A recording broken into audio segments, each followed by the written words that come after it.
حضرت عمر رضی اللہ عنہ کے دور کا واقعہ۔ حضرت عمر رضی اللہ عنہ کے دور میں ایک شخص ہے، جوان تھا تو گانا بجانا اس کا فن تھا، پیشہ تھا۔ وہ گانا گا کر اپنی جو روزمرہ زندگی کا ایک انکم ہے وہ حاصل کر لیا کرتا تھا۔ اب جب بوڑھا ہو گیا تو اس کی آواز میں وہ سوز و گداز نہ رہا۔ اب کیا تھا، لوگوں نے جو اس کے گھر والے تھے انہوں نے کہا کہ بھئی یہ تو کام کا نہیں رہا، کاج کا نہیں رہا، دشمن اناج کا بن گیا۔ جیسے کہ مثال کہاوت میں کہی جاتی ہے کہ نہ کام کا نہ کاج کا، دشمن اناج کا۔ لہذا انہوں نے اس کو ایک اپنے اوپر بوجھ سمجھا اور انہوں نے کہا کہ بھئی یہاں رہنا ہے تو کچھ کما کر دینا ہوگا، نہیں کما کر دو گے تو پھر جاؤ یہاں سے، گھر میں تمہارے لیے گنجائش نہیں ہے۔ جب اس پر زندگی کے حالات ایسے کٹھن ہو گئے تو اس نے اپنا بوریا بستر اٹھایا اور گھر سے چلا۔ ابھی دائیں بائیں دیکھ رہا ہے، کوئی نہیں مل رہا اس کو، سب اپنے بھی جو ہیں وہ روٹ گئے، کیونکہ لوگ تو پیسوں میں انسان کو تولتے ہیں نا۔ جب انسان کے اندر، انسان کی جیب میں پیسے ہی نہیں رہے تو وہ کہیں گے کہ اب یہ انسان کی کوئی وقت حیثیت نہیں ہے، لہذا یہ ہم پر بوجھ بن جائے گا۔ جو ایک مرتبہ، 2 مرتبہ، 10 مرتبہ مانگنے آ جائے انسان، کسی دوسرے کے سامنے ہاتھ پھیلا دے تو پھر انسان وہ کہتے ہیں بھئی اب اس سے دوستی بھی ختم۔ تو انسان تو دوستی اور دشمنی پیسوں کی بلبوتے پہ کرتا ہے نا۔ لہذا جب انہوں نے یہ دیکھا کہ اب یہ ہمارے لیے بوجھ بن گیا، گھر سے نکال دیا۔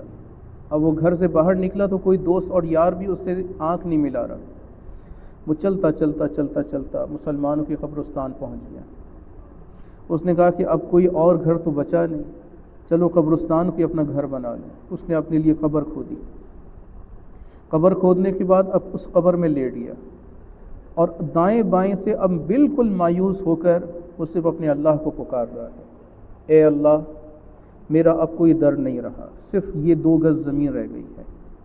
اے اللہ جب میری آواز میں سوز تھا تو لوگ سنتے تھے اور اسی سے میرا گزر بسر تھا، اب جب میری آواز میں وہ سوز، وہ گداز، وہ لہ ترنم نہ رہا، اب کوئی سنتا نہیں۔ اے اللہ بس اب یہ آواز تجھے سنا رہا ہوں، تو سن لے۔ وہ یوں ہی کہتا کہتا کہتا کہتا شام ہوئی، رات ہو گئی، اسی حالت میں سو گیا۔ یہاں یوں ہو رہا ہے، پیچھے حضرت عمر رضی اللہ عنہ کو خواب آتا ہے، اور یہ خواب میں آتا ہے کہ ایک مسلمان ہے، اللہ کا دوست ہے، وہ قبرستان میں لیٹا ہوا ہے اور اس کی آواز کو اللہ نے قبول کر لیا ہے، اس کی آواز قبول ہو گئی ہے، پسند آ گئی۔ چنانچہ تم جاؤ اور اس کے لیے بیت المال سے وظیفہ باندھو۔ چنانچہ صبح ہوئی، حضرت عمر رضی اللہ عنہ نے قاصد کو بھیج کر وہاں سے اس شخص کو نکلوایا، لے کر آئے اور اپنے جو دربار خلافت تھا، دربار امیر المؤمنین، وہاں تک ان کو سامنے حاضر کیا۔ اس سے پوچھا، اس نے اپنی یہ ساری کہانی سرگزشت سنائی تو حضرت عمر رضی اللہ عنہ نے پھر اپنا خواب سنایا، فرمایا کہ اللہ نے مجھے یہ خواب دکھایا ہے اور تیری آواز اللہ نے سن لی ہے، قبول فرمائی ہے۔